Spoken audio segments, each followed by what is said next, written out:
Linder is a global events company that started as Rebecca Linder's vision for a new kind of event management company, one that moved beyond event production to provide creative strategy, knowledge, and leadership to turn an event blueprint into inspirational reality for each client. Learn more about Linder Global Events at linderglobal.com. Are you a follower? 9, 8, Okay, so we're gonna probably add. Welcome to GatherGeeks, a podcast by BizBash, the place where people passionate about meetings and events come together. Here are your hosts, BizBash CEO David Adler and Editor-in-Chief Beth Kormanik. Hi, David. Hey, Beth, here we are, another edition of GatherGeeks. Today, we're welcoming back Dan Mannix, who is CEO of CSM North America, a creative marketing agency. The company produces large-scale fan experiences at major sports events, brand activations at festivals like South by Southwest, and more. It's literally big league work, from Major League Soccer, Major League Baseball to cricket. David, I'm not a big fan of cricket, but maybe with Dan at the helm of some of these activations, we will be. I think the whole purpose of the activation is to make us love cricket, especially the new leagues that are coming in. Well, in our conversation, Dan is going to cover the logistics of large-scale events, from street closures to training temporary staff, to reassigning that one surly security guard who should not be the first face people see when they enter the event, leadership, and a lot more. So let's listen. Hi, Dan. Welcome back to GatherGeeks. Thank you. It's good to be back. Yeah, great to have you. So we are going to cover a lot of ground. And you, with CSM North America, are doing so many interesting things with sports marketing, with brand building, all sorts of other things that we're going to get into, all falling under the rubric of being a creative marketing agency. Everybody kind of describes themselves in different ways, right? But I think that description covers what you do. And let's start on the sports side of things. You have all had a lot of recent projects in which you have helped major sports grow in different markets globally. So an example would be the 2019 MLB London series. So it's bringing baseball to London. You'll be working on, that was Red Sox Yankees, is that right? It was Red Sox Yankees, which for me was also a personal thrill, because the first project when I first started Lead Dog, before we were acquired by CSM, was the Major League Baseball All-Star Game at Fenway Park in 1999. So this was like 20 years later. Bringing the Red Sox to London was a bit surreal. Wow. So, and that will be happening again in 2020, Cubs versus Cardinals. As a Cubs fan, I can get behind that. You have to come. I'd love to. But other example, I'll just name a couple of these. The Rendezvous at Roland Garros, which is bringing that tennis tournament to Miami. Another example, Rugby World Sevens, bringing rugby to San Francisco and others. So that's a global trend, right? Definitely. Right? I think sports leagues, properties, and really individual teams are looking to how they grow their brands, and what's the different ways that fans can have a brand experience with their team or their league, and then strategically looking at, is that through, and a lot of times it's through, there's some aspect of a physical experience or a tour. But then a lot of it, because the economics or just their existing seasons, can't have the team necessarily, from a Bundesliga team or English Premier League, doesn't move to the States. So they'll come in their off season on a tour, but then what's the ongoing touch points that those properties can have?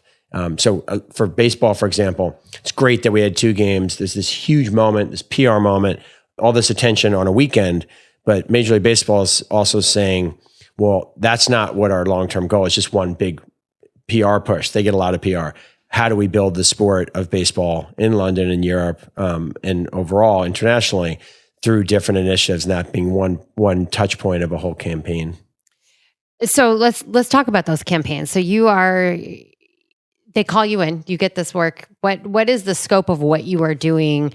It's pre-event, the on-site experience, and then any ways after that you might be measuring toward those goals?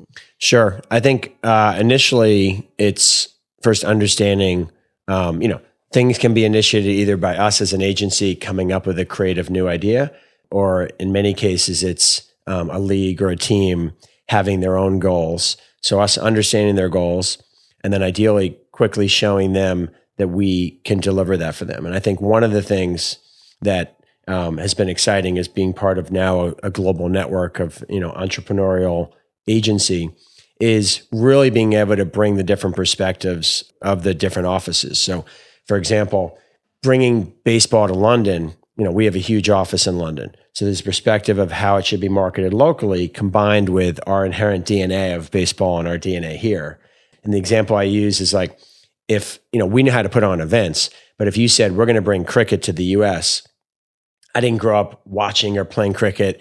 I don't know the players, the history. So suddenly when we combine and are bringing baseball to London, it was a joint effort with our London office and our New York office because, one is a passionate Yankee fan, which is interesting. Sometimes you take for granted that something that's basic, about a sport that someone, say in England, was like, oh, this. And so the good part of that is there's a fresh perspective of how do you market to someone who is not like a hardcore passionate fan about something, and whether that's a sports league or a TV property or brand. So it's what those objectives are. And then how are we going to market to the different audiences? There's hardcore fans, there's casual fans, there's fans of sports or big experiences and events that may not even be baseball fans, but what do we pull them in with? And what are the different touch points to do that hopefully they can then move into that category to casual fan to consistent fan. So we're talking sports, but this relates to almost any type of brand, correct? I mean, this is not, if you're not a sports person and you're listening to these case studies, it applies. It does. Netflix, who we do a lot of work with, Stranger Things has become a global phenomenon. So when they're marketing it or trying to create experiences for it, there's going to be, okay, how do we scale that? Especially, everybody's looking for new revenue streams, new customers, and whether it's their internal goals or external with stockholders, it's where is growth can come from. And a lot of times, when you've saturated one market, the growth is going to come from other markets. And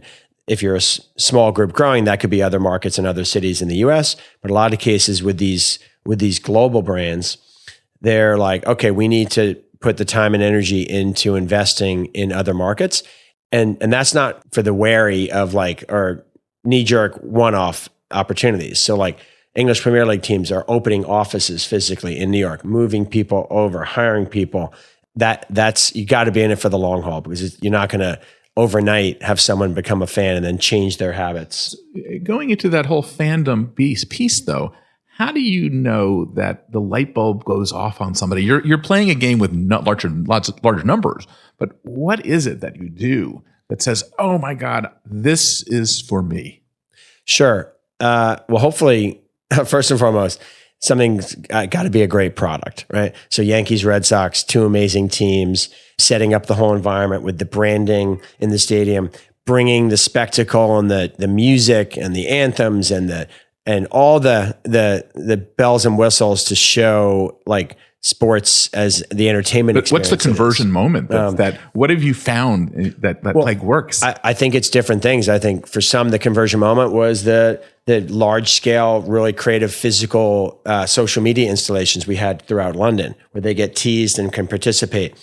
A lot of it is in the storytelling of like, be a part of something that's never happened before. This was the first time baseball has come to London at an iconic stadium where the Olympics took place in 2012. And then I think that moment sometimes is like, we were very lucky. The first inning, and one may remember, but it was like, 6-6? So the first inning, it wasn't an explosion of offense to just get everybody excited. Explosion of offense, right? Well, you can't plan that. It was amazing. And these home runs and the excitement in the crowd. So the energy just built up. Now, if this was like a pitcher's duel, it could have been like, sometimes what Americans will critique about soccer, right? Oh, it's one goal. That's not a football game.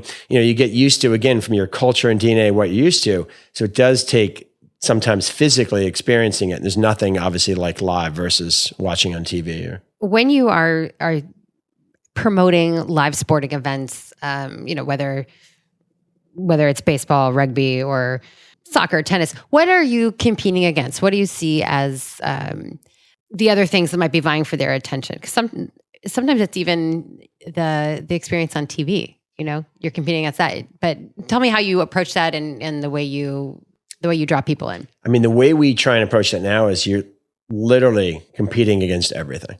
And the scarcity of time the scarcity of time and also the plentiful number of options, entertainment options.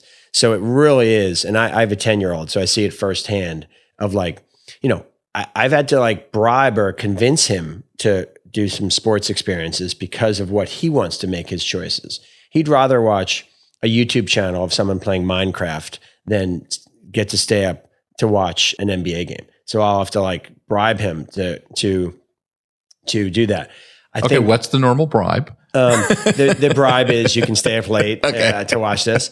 But it's interesting the ways that I think when you get to different audiences, there's also creative platforms that they can connect with whether it's sports or entertainment that are new forms of connection. What do you mean? Well, and maybe not new forms, but like Gronkowski's on a show called Crashleets, which is a Nickelodeon show. That's how Jackson got more introduced to football.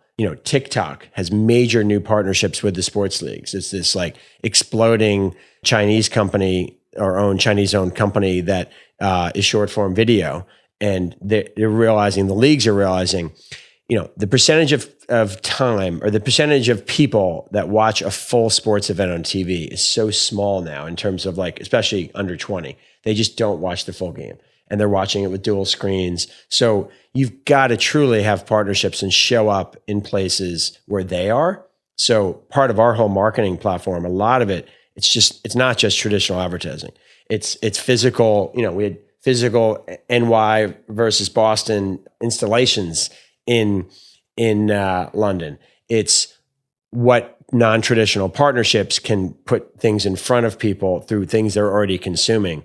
I think the days of, if a sports event, their media partners NBC, doing promotional spots on NBC, you're just reaching too much of the same audience. And it's a misnomer when they'll say, we're doing a X $1 million marketing budget behind this. If it's through their traditional channels, they're just speaking to the same passionate fans. So the good news with Yankees Red Sox, there's such a huge fan base and database that the first lion's share of tickets were sold to people that were already wanting to buy them that were right there. Now, for us, like with anything new, you wonder, are people going to show up? What's the demand going to be? I mean, the tickets for this sold out in a week. But I remember when we created Summer Streets for the city of New York, we closed down Park Avenue, open streets starting at 7 a.m. And we're like, is it going to be packed? Is it going to be empty? I remember this like first, like, I want to say like 70-plus-year-old woman was like suddenly jogging up the street. And we're like, there's the first person. Now it's ubiquitous and packed and 300,000 people. So there's no guarantee of anything, especially when you're going into a new market, how it's going to resonate. Now, but it's very helpful if you start with the best product. So Yankees, Red Sox. When rugby's come to the States, the biggest successes have been when the All Blacks, the most iconic rugby team, played at Soldier Field. So ideally, you start with your best foot forward.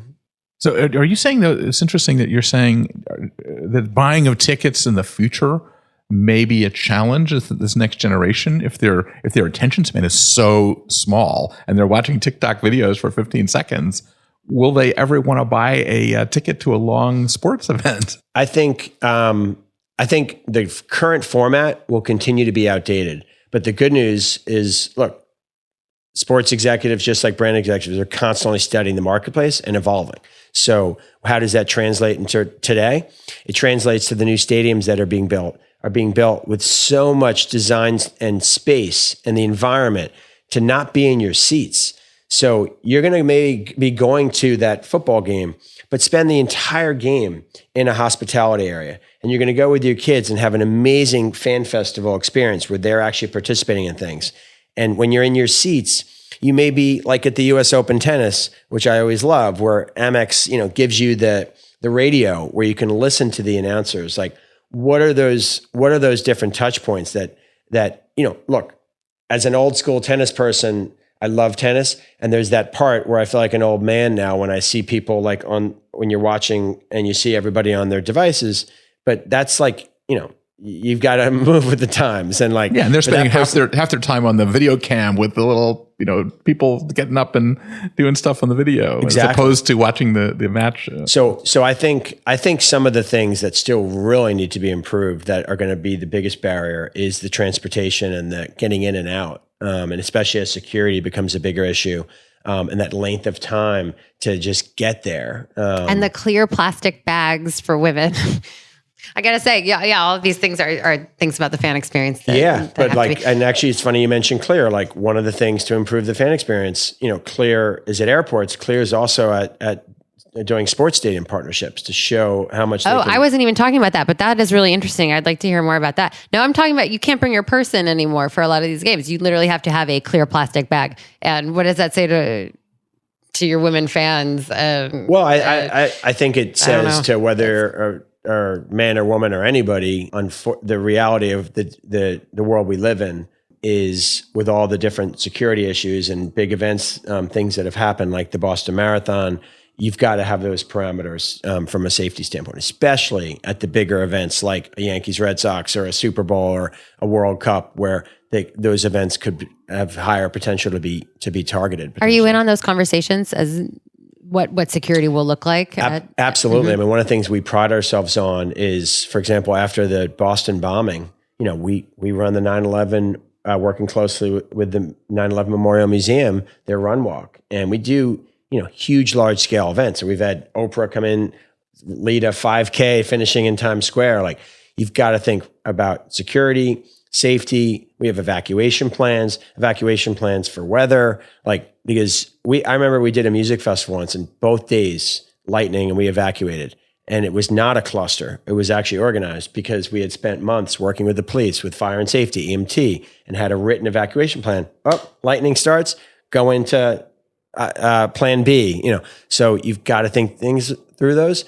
I joke, JG, my partner, knows like every single police precinct in New York, they're heads of it so well because we've, run so many events in New York. You can do a lot of great work on an event and everything falls apart if you don't have those plans in place. I remember being in Australia once and a security person had a heart attack. And clearly the venue we were working with did not have a plan. So I'm like jumping in, we're calling 911. I'm like getting the person like in the right position. And, hopefully that law or whatever it is where you can help people, because I'm not trained as an EMT, but Dan will walk away. Hopefully there's times when things happen that you've also, you can't map out every scenario, but you have enough plans or experience to. Do you think that the ticketing and registration and front end security people are up to it at this point? Is like the lines are the thing that I hate more than anything. Me too. And I think that everyone hates them. Me too. So what's going on? No, I think what ends up happening is you spend all this time and money and the little details. Not every event, but a lot of people don't go that extra step. So, for example, we used to run an event in Central Park for like 10 years. And after 2 years of this surly security guard that was like, they'd be stationed out front. I specifically, like when I saw him the third year, we talked to the supervisor and we're like, this person cannot be working here. We did not want the first point of contact to be this person who clearly wasn't happy in their job and was gruff and aggressive. So look, that goes to training. And the time put into training, and people, a lot of times they don't put in the money to training. So like, for example, when the Super Bowl was here in New York, we helped the organizing committee train 15,000 volunteers. So that starts month in advance of what's the training materials, what are they going to get? Too often people will give like 50 pages of materials to someone who's going to be a brand ambassador or work temporary in an event. They're never going to read it. So how do you have that bite size? How do you have the three most important things to them to remember? And then there's the managing by walking around, seeing who's great and who's not on staff. Like we're constantly with events. If we have brand ambassadors, we'll change someone out very quickly if they're gonna. Because we all know you can have the most amazing experience and be the big event, and like those times, and especially when there's bumps. When there's bumps is the biggest opportunity to jump in and have someone have a great experience. And by bumps, you mean shift change? Bumps. I remember being in San Francisco at our Oprah event, and a mom and daughter had flown in and their tickets weren't like listed. They bought the wrong session, and walking them through and getting them in to see Gayle King on her show there. And like, then that extra mile, just like, then you have someone who becomes like so happy, even more so with the experience. Mm-hmm. But that speaks to training and obviously sharing that out. Like I always mix up if it's Four Seasons or Ritz-Carlton, but I love that any one of their staff can spend up to $3,000 to fix a problem. And look, one of the things that is a challenge, especially with the bigger events, there's so many layers. remember working at the Olympics. There's so many layers, and like then you get into this thing where you have to have 20 people to move this cup from here to there, and by the time you move the cup, the person's already written a complaint letter. Right, and so the message is empowering. I want to go back to the sports, the transfusion of culture in different parts of the world as it relates to brands too. Is it working? Does like soccer for so many years had a hard time making it in the U.S. My whole life. It's going to be the biggest thing, and then it never took off. Or it's taking off in different ways. Do things transplant at some point? They do. And what is the process that actually makes it work? Well, one is time. People forget that, like, I played soccer my whole life. My dad went to my games. He didn't know soccer at all from growing up. Like, but everybody played baseball, like when my dad's generation, right? And so then now I played soccer and my son is playing on a team. Like, so there's more engagement on multi-generational. I think with soccer, it takes time. And luckily, they had a long runway, Major League Soccer, because of Phil Anschutz and Lamar Hunt, that through all the losses in the early years, they were funding it. So there's like investment is required for something to grow over time. Now, then over time, you have to create the right environment for a sport or for anything for people to consume it. So initially, there weren't soccer-specific stadiums. A big push now with all the new teams, and now they're to the point where they're getting huge, rights fees for someone to become a new owner. But more importantly than that is they're building soccer-specific stadiums. So you're watching something in an environment that is creates that energy that you want. There's nothing like watching.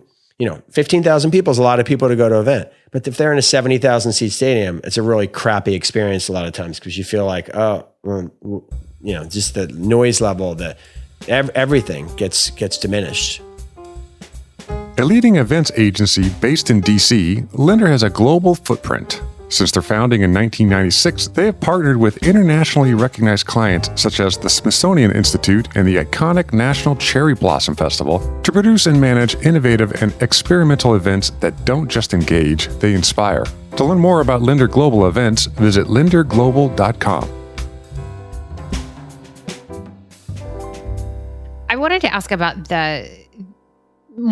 dig into more about what the on-site experience is like, because one of the things you do is hospitality suites. Yes. I want to know how those are changing and what new ideas you're bringing to that, because we've all seen the food spread, or you have what other amenities are there, but how are you thinking about those now? What do they need to be now? I think they need to be really customized and unique, and people are have such higher expectations of the culinary. And I think the good news is the Aramarks of the world, the Levy, Legends does a great job. They are ramping up their game. I mean, there's a whole trend years ago now, most people do, where they'll do the really local, right? So it used to be you'd go to a stadium and you'd get, the hot dog. And don't get me wrong, I was just at a Pacers game in Indiana this week, and I'm a sucker for the 2 hot dogs with ketchup and French fries you get at the stadium. But that was the only options. Now if you're in Phoenix, there's the customized local Mexican restaurant that is down the block. They'll curate these culinary experiences that make you feel like you're getting an authentic local experience. Now, from a suite standpoint in hospitality, there's much more creativity from those groups, but there's also limitations. You go into a convention center and you've got they've got, from their profit standpoint, they've got what they can do, how they do it within their environment. It's much more flexible. Now, it can cost more money when we created the Chill and Grill Festival in Chicago and can curate the culinary experience and the design and the look and feel. And, doing really, I think from a hospitality standpoint, people had so many experiences that it's when we did a rooftop garden experience at the Brooklyn Navy Yard. And then you bring in the local chef who's there telling you about the pairings with the wine. So there's a level of sophistication that people have with their culinary experiences now that has raised the bar overall. And then navigating through, if it's an existing physical venue, what you can do within that. And then part of it's even in the presentation. Love at our Super Bowl pregame party, You're having mobile servers, not just on trays, but like physical manifestations of the theme of the event coming to life as it's walking around. Or we've had lockers for sports teams where you open up the locker and you don't know what the dessert is until you open the door to see behind. So there's just so many fun things you can do. And I'm biased because we used to own a cafe in Brooklyn, but getting the chefs on site, like there's nothing like when we did an event at the Museum of Natural History for sci-fi, when Marcus Samuelson's literally there in front of the food experience as this top chef. That becomes that like a social media moment, word of mouth that you're going to talk about, not just like, oh, let me grab this off a tray. You're really saying culinary is really critical. It's huge in terms of the entire experience now. Absolutely, and including in the look. Granted, we're in New York, so everybody wants their like, oh, am I getting my almond or soy or my double latte? So there's sometimes like I ask someone for almond milk in I won't even say what city, and they're like, what? So yes, the bar has been raised. What are the other touch points that are considered up there with culinary when you create these experiences in these suites or wherever you do? I think what's your formula? I think transportation. And you mentioned that earlier. What specifically about transportation? I think you can have we've been hired for programs and line control. Like I worked for many years for the NBA with David Stern, and we were obsessed, and I applied it to what we do now. If you have a long line, or if you don't know how to, at like one of our breast cancer walks, don't know how to register 20,000 people who are coming within the same 20-minute period, like that's a throughput analysis. That's the number of staff. That's like having signs that are high enough for huge crowds to see where they should go. Like I went, my last experience at Yankee Stadium was actually really bad in terms of getting in. And there wasn't any, and then if there's going to be long lines, what's the communication along the line? Disney does such a great job of telling you with their signs how long it's going to be. Sometimes people just, as long as they know that, they're good, right? So, we do at WWE, their fan festival, autographs is a huge thing. And people want to wait in line for 2 hours to get one person's autograph. So now we've built video screens into the line so they can be watching content. We have roving entertainers on the lines. Like, what are all those different things? But transportation-wise, if you're having to park at a remote lot and then take a bus, separately, if you don't know that in advance, you're really pissed if you don't build in that appropriate amount of time. Are you activating the transportation experiences? We are quite often. Yeah, I mean, I personally did 2 years of like city maps and doing like full on like the bus core transportation as well as VIP transportation. So you get into like airport transfers and all the little nitty gritty details. The biggest thing when you talk large scale events, you want to work closely with the police and Department of Transportation to have street closures and like, especially when you're moving like athletes. I mean, the last thing, when you get into routines and athletes have such specific routines, imagine if you're traveling someone to their one match in fencing and they get stuck in traffic and can't do their warm up. And then suddenly the head of the sports commission for that NGB is, filing complaints. So it's months in advance. It's which street closures. Do you doing one-way streets the other way? And then the safety standpoint. And for those large scale events, a lot of times they don't have the number of bus drivers. So all of a sudden you bring in bus drivers from another region. They don't know the markets. You're then giving them maps. How do you communicate with them? Like I've been in situations, we didn't get the cell phones for the bus drivers. Like all those different things that come from, for me, a lot of them come from making mistakes over the years. Then you apply it the next time, hopefully. So do all these, like if you do bringing baseball to London and you have all these snafus on the other side, it kills your fan experience, right? It has a direct impact on whether they like the product or not.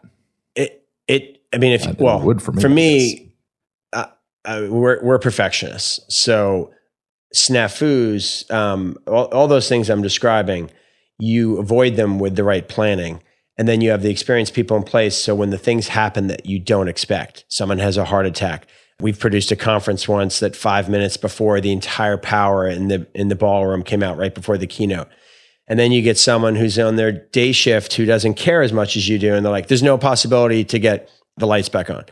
What I've found is, especially if you don't I'm not a lighting expert, but I've had many situations where you're like, keep asking the questions and then you get to a solution that a lot of times if someone's like, experience can be dangerous because you have experience in something and you think you know every answer. So how do you come at it with, like, as we talk about, a culture of curiosity still and openness, because you want to think through those things to minimize those experiences. And then the key is, in most cases with fan experiences, I mean, think about it. If you have a bad experience at a restaurant, like my wife and I had an experience recently, they forgot our salad, which was no big deal. We're like, that's cool. They brought the meals. Oh, you forgot the salad.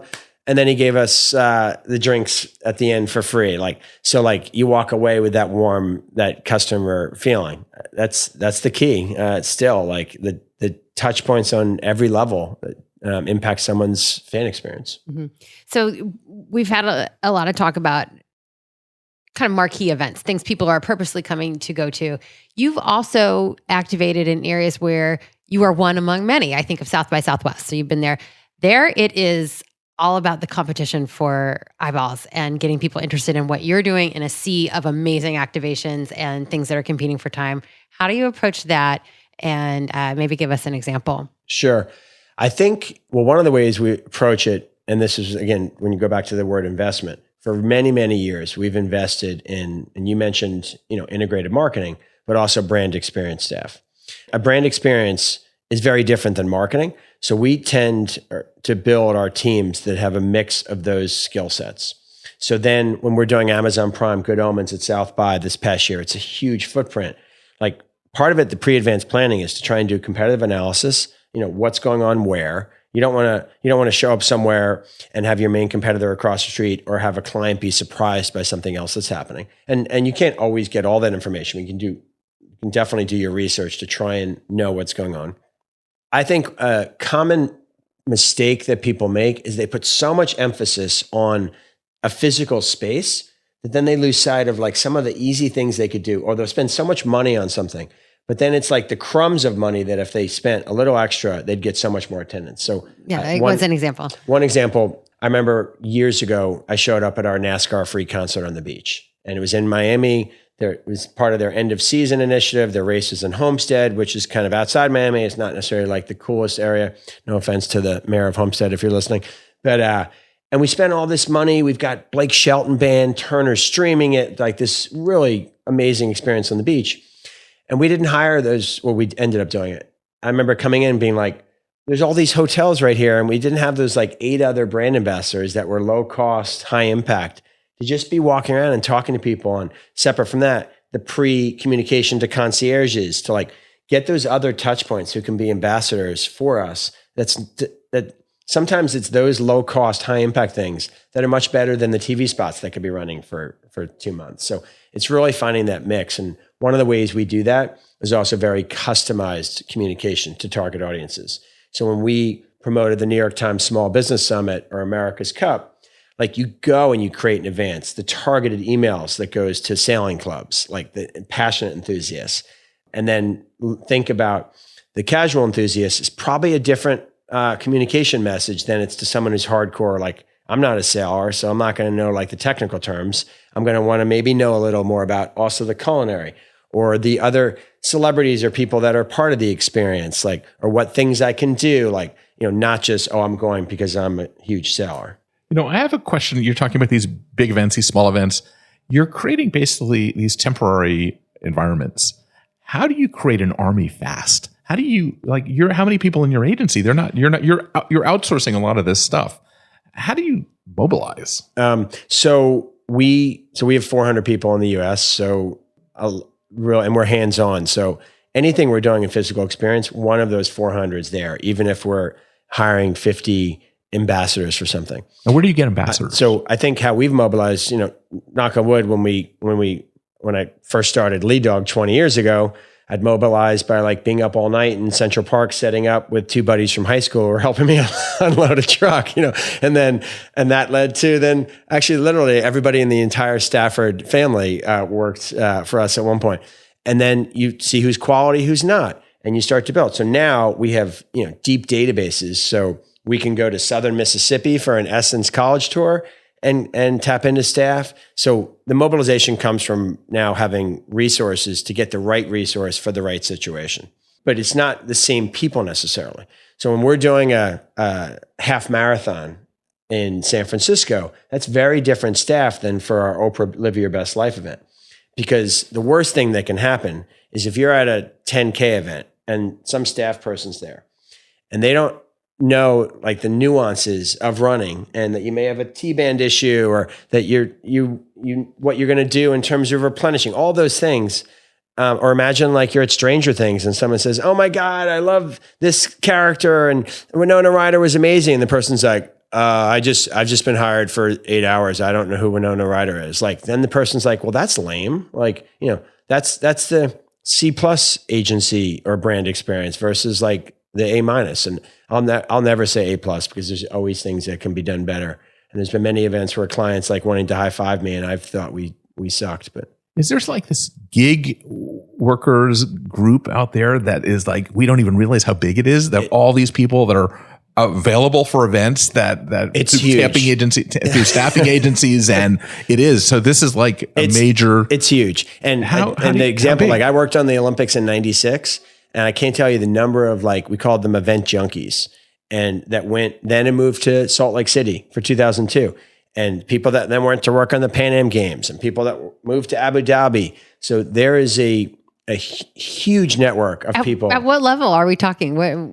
Senior people. Like, okay. And then there's the people who like love volunteering. Like I've had people come up to me and this speaks to like when there's like passionate fan bases.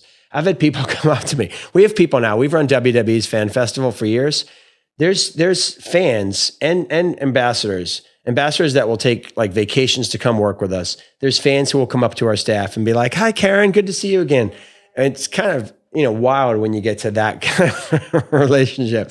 So there's people that love to work big events. There's, Home Depot did this with retired people in terms of job opportunities.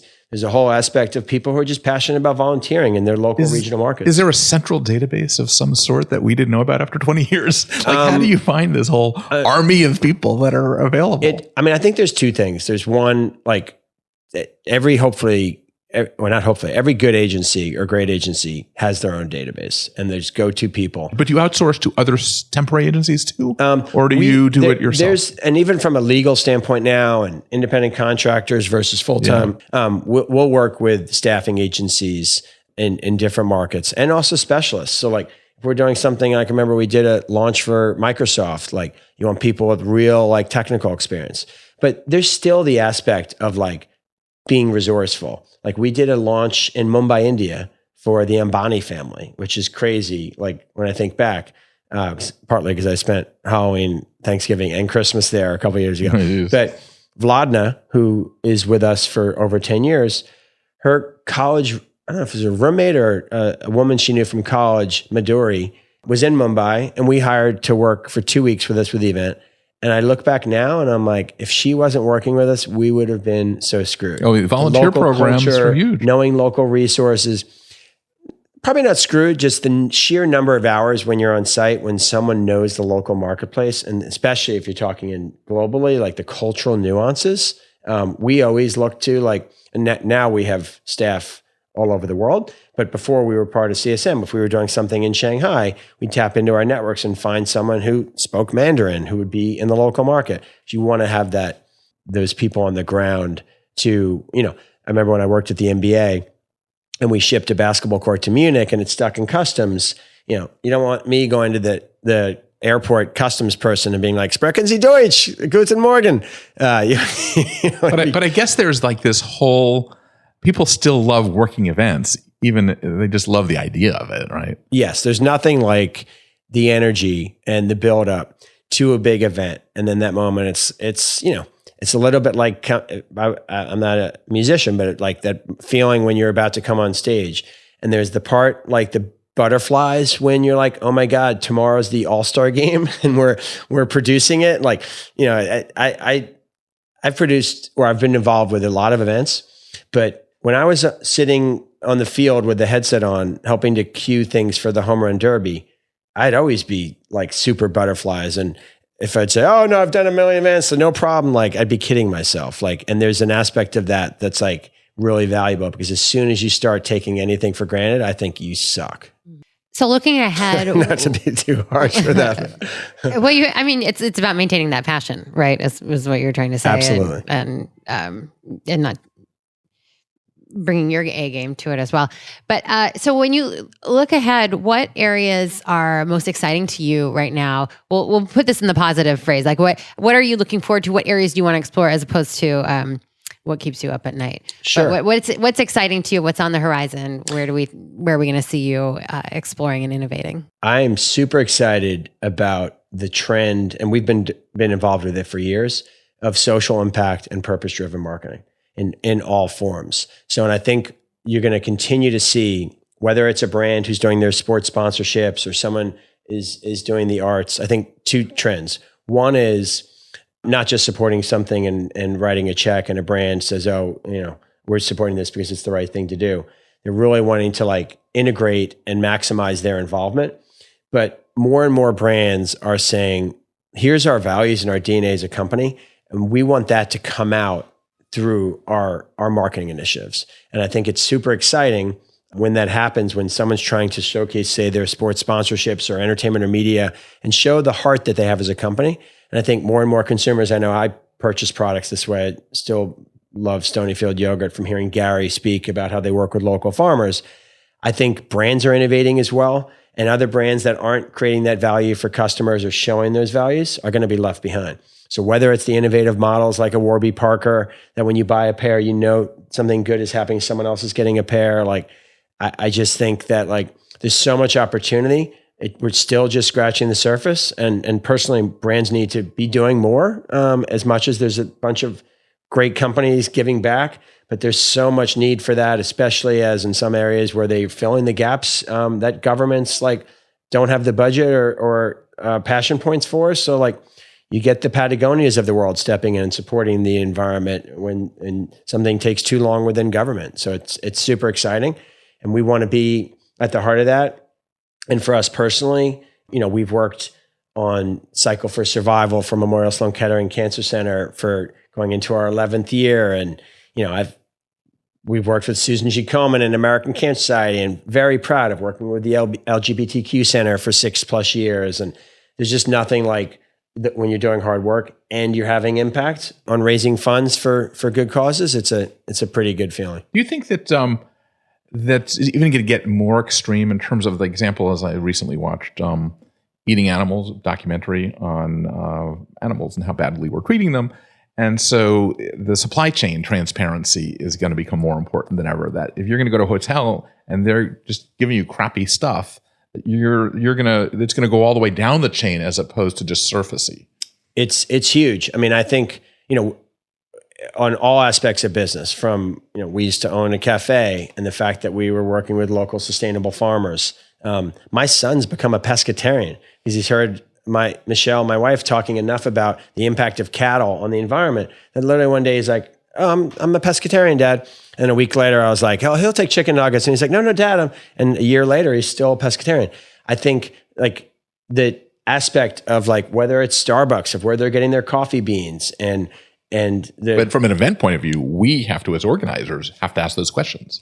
Absolutely. Well, I mean, and look at some of the documentaries about the Fry Festival. That was an absolute disaster. And I tend to just trust people. So, and then sometimes you can get burned with that. I think more and more, you want to know who you're in business with. You want to know whose event you're going to, all those things be considered. From like, if you go to a music festival and there's not security, suddenly you could be in a dangerous situation. So I think more and more event producers need to know who they're bringing involved, because there's a lot of safety issues. You hire a security company, if you hire the wrong one, you could be held liable. So for us, all the liability ends up, as normally executive producers, on us. So we're responsible for all those other things. And if something is built by someone else, it's still, at the end of the day, our responsibility if something bad was going to happen. So now we have turned over to what keeps you up at night. So let's end on a positive note then. I love it. Yeah. One more thing, an area that you are excited about digging into, whether it's technology or type of event. What does the future hold for you? I think for me personally, I love working with disruptive startups, because you get this spirit of the underdog, of just like, we can do anything. And there's that spirit of belief in that that's very powerful. It kind of actually translates to the sports fields, right? If you don't believe, you're never going to really win consistently. So there's so much innovation going on with people changing the game with how content's consumed, how events are done. We talked about culinary earlier. So suddenly, a lot of traditional brands are playing catch up because they're all of a sudden like, oh, whoa, look what Peloton's doing.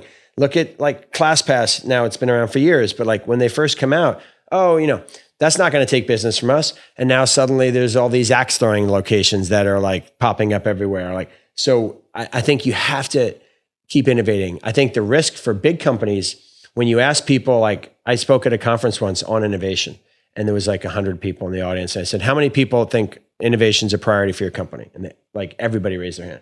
How many of you have someone at your company that's dedicated to innovation? And one person raised their hand. So there's a lot of talk on things. Like people need to like put their money where their mouth is and invest in the things they believe. And I think the startups are the ones who are doing it. And then, it's classic innovator's dilemma. If you know that book, that like then the big companies, when they finally get involved with it, it's too late and someone's already taken their market share. So for me, being able to work with founders that are doing that disruption keeps us not only on the trends that then we can bring that perspective to the rest of our clients, but keeps us sharp, right? And really being able to hopefully bring our best thinking. Because part of it, when you're working with a founder, you have to be on all the time. And if you're not sharp, because their dollars are so precious, so it really has you like being responsible on their behalf for their money spent and trying to be most strategic for what impact they can have. Great. Dan, thanks so much for joining us. Tell our listeners where they can reach you and see more of your work. Well, my cell phone is, no, just kidding. Come visit me in Brooklyn, but csm.com. You can check us out and, send me a note on any social media. We're an open book and, love talking to new people. So thank you so much. What's the preferred platform for you or for CSM overall? Preferred in terms of what social platform is it? Personally, I enjoy Instagram. Just because it's so visual. Juan's showing me CSM North America. That's what we were looking for. Excellent. Okay. So check us out on Instagram. We love sharing, and our designers love sharing visuals from all different initiatives that we're doing. So, and love seeing what other people are doing. So share what you're doing. Thanks, Dan. Thank you. All right, David, we're back in our podcast studios. Really enjoyed speaking with Dan. How telling was it when he said that his highest praise for an event is when he rates it an A-, not an A+, because something can always be improved. Oh, that's a very humble person. Yeah. And I enjoyed the conversation because he's really at the forefront at how large scale events are changing. Why sports events, they're re-engineering their stadiums because no one wants to sit in their seat the entire time to watch a match. We just don't have the attention spans for it. Or, why sports marketing needs to start getting more creative to sell these tickets in the first place. Or envisioning security similar to the Clear technology in airports now. I mean, things are changing. Things are changing and the demand is to keep changing. I mean, how long can you sit on your laurels? Like maybe 13 seconds and then you have to reinvent. Exactly. And, we talked about sports, but also entertainment and the idea of, say, differentiating your marketing strategies to appeal to the different levels of fandom. So your casual fan, your consistent fan get marketed to in different ways. And that can be applied to entertainment franchises or whatever people are passionate about. It could be a super product, sneakerheads, all these tribes and groups. You have to approach them in different ways. So before we end, we'd like to thank everybody involved in the show. Claire Hoffman, who handles our editorial liaison duties. Rebecca Pappas, who is our audience development chief, who gets it out to you, the public. And also to Dave Nelson from Lens Group for being our wonderful producer. So what do we say, Beth? Gather on. Gather on. Thanks for listening to today's episode. If you like what you're hearing, be sure to subscribe to the podcast on iTunes or your favorite podcast app. We can be found on iTunes, Stitcher, SoundCloud, Player FM, Google Play, and Pocket Cast. Be sure to leave us a rating and review. It helps others discover the GatherGeeks podcast. We'd also love to hear from you. You can leave feedback on Twitter @GatherGeeks or leave us an email, gathergeeks@bizbash.com. We hope you'll join us again for the next episode of Gather Geeks. Until then, gather on.